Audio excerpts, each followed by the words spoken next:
분노는 강한 감정처럼 보이지만 사실은 가장 비참한 형태의 구걸입니다. 여러분은 아마 경험해 보셨을 겁니다. 댓글창에서 갑자기 터지는 폭언, 사소한 말 한마디에도 폭발하는 사람, 피해의식과 공격성을 동시에 가진 채 세상을 향해 울부짖는 목소리들. 우리는 흔히 그들을 화가 난 사람이라고 부릅니다. 하지만 오늘 이 영상을 보고 나면 여러분은 전혀 다른 방식으로 그들을 보게 될 겁니다. 왜냐하면 자존감이 높은 사람은 화를 내지 않기 때문입니다. 화를 낼 이유가 없기 때문입니다. 이 영상은 분노를 공감하거나 위로하는 영상이 아닙니다. 분노를 해부하는 영상입니다. 오늘 여러분은 분노의 진짜 정체를 알게 될 것이고, 왜 어떤 사람들이 계속해서 화를 내는지, 그리고 그 화가 사실은 무엇을 향한 절규인지 정확히 이해하게 될 겁니다. 그리고 무엇보다 중요한 건 그 분노에 반응하지 않는 것이 왜 당신의 품격인지 알게 될 겁니다.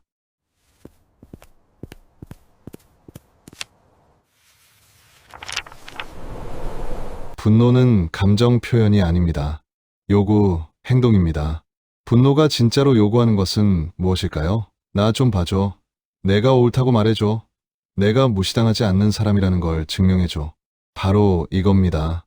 분노는 겉으로는 강해 보이지만 속을 들여다보면 절박한 애원입니다.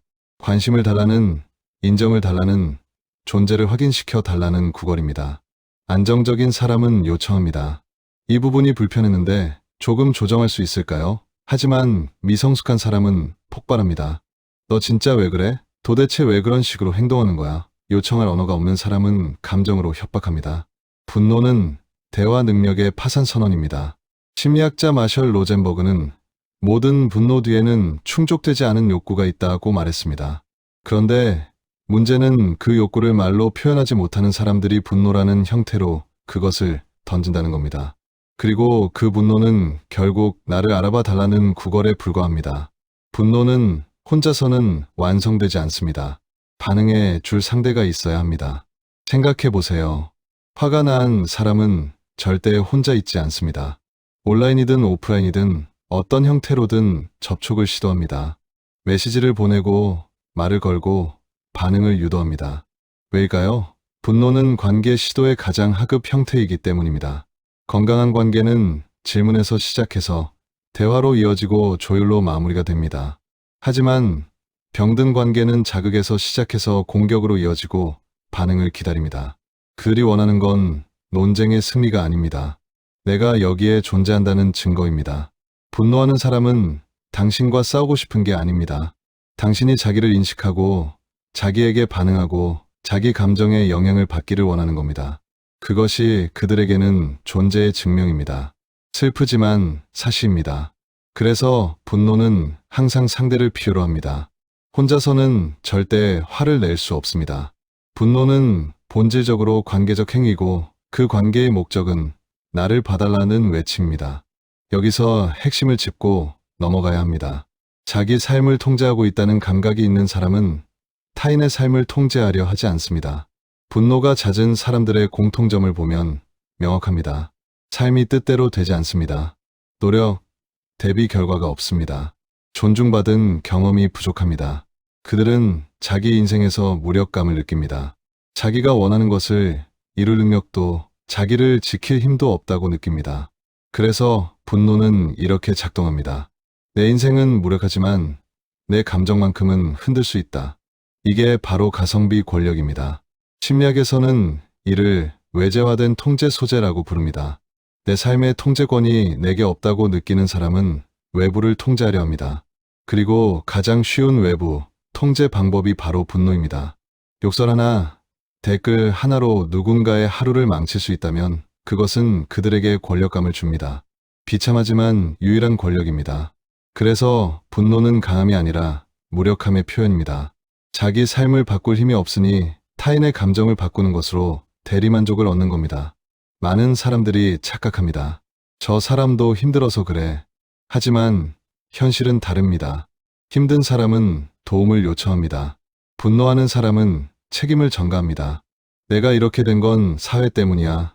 내가 내 기분을 건드렸잖아. 이 모든 말들의 공통점은 무엇일까요? 주어가 나가 아니라 너와 세상입니다. 내 문제의 원인을 외부에 둠으로써 내가 변할 책임을 회피하는 겁니다. 분노는 자기 인생을 책임지지 않겠다는 선언입니다. 내가 불행한 건 내 탓이 아니야. 너희가 세상이 날 이렇게 만들었어. 이렇게 말하는 순간 그 사람은 자기 인생의 주인 자리에서 내려옵니다. 피해자 자리에 앉습니다. 심리학자 빅터 프랭클은 자극과 반응 사이에는 공간이 있고 그 공간에서 우리는 반응을 선택할 자유가 있다고 말했습니다. 하지만 분노하는 사람은 그 공간을 포기합니다. 나는 선택할 수 없어. 내가 나를 화나게 만들었어. 이건 도움 요청이 아닙니다. 책임 회피입니다. 그리고 이것이 분노가 구걸인 또 다른 이유입니다. 분노는 내가 변하지 않아도 되게 해줘. 대신 내가 변해줘라고 말하는 행위이기 때문입니다. 그렇다면 우리는 어떻게 해야 할까요? 먼저 명확히 해야 할 것이 있습니다. 분노에 반응하지 않는다는 건 냉정해지라는 말이 아닙니다. 감정을 죽이라는 말도 아닙니다. 오히려 그 반대입니다. 자기 감정을 더 존중하라는 뜻입니다. 분노하는 사람에게 반응한다는 건 그들의 감정 쓰레기통이 되어주는 겁니다.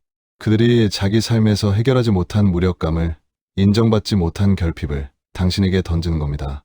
그리고 당신이 화를 내거나 변명하거나 설득하려 든다면 그 순간 당신은 그들의 게임에 들어간 겁니다. 실제로 신경과학 연구에 따르면 누군가의 분노에 감정적으로 반응할 때 우리 뇌의 편도체가 활성화되면서 이성적 사고를 담당하는 전두엽 기능이 떨어진다고 합니다. 쉽게 말해 분노에 반응하는 순간 당신도 똑같이 비이성적이 된다는 겁니다. 당신의 에너지는 소진되고 그들은 원하는 걸 얻습니다. 바로 당신의 반응이라는 관심 말이죠. 그렇다면 구체적으로 어떻게 해야 할까요? 첫 번째, 분노를 개인적으로 받아들이지 마세요. 누군가 당신에게 화를 낸다고 해서 그게 당신 문제는 아닙니다. 대부분의 경우 그들은 당신이라는 사람이 아니라 당신이 상징하는 무언가에 화를 내는 겁니다. 당신이 가진 것, 당신이 보여주는 안정감, 당신이 그들에게 상기시키는 그들 자신의 부족함. 그러니 그들의 분노를 당신의 잘못으로 해석하지 마세요. 두 번째, 경계를 설정하세요. 경계란 벽이 아니라 문입니다. 나는 대화는 하겠지만 욕설과 폭언은 받아들이지 않습니다. 이렇게 말할 수 있어야 합니다. 그리고 그 선을 넘으면 대화를 중단하세요. 이건 상대를 버리는 게 아니라 당신을 지키는 겁니다. 존중받을 자격이 없는 관계는 유지할 필요가 없습니다. 세 번째, 침묵의 힘을 이해하세요. 침묵은 무관심이 아닙니다.